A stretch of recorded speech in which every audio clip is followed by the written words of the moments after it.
ہندوستان میں ڈویژن پیدا کیا، ڈیوائڈ. اچھا، جس قوم کا اپنا نیریٹو نہیں ہوتا وہ اس کے ڈارک ایجز ہوتے جا، یعنی یورپ کے جو ڈارک ایجز ہیں 600 برس کے، دراصل ان کے پاس اپنا کوئی بیانیہ نہیں.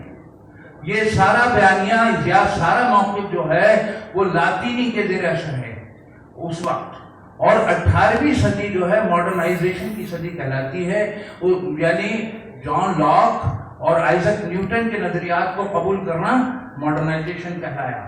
اور پرنسپیا آف میتھمیٹکا جو چھپی ہوئی ہے آئزک نیوٹن کی، وہ بھی لاطینی میں چھپی ہوئی ہے، بنیادی آدمی ہے وہ.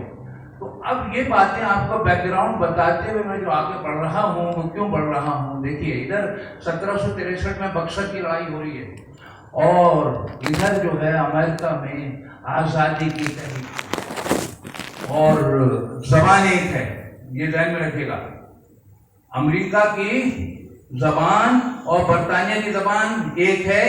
حاکم کون ہے؟ برطانیہ ہے، اور محکوم کون ہے؟ امریکن سے.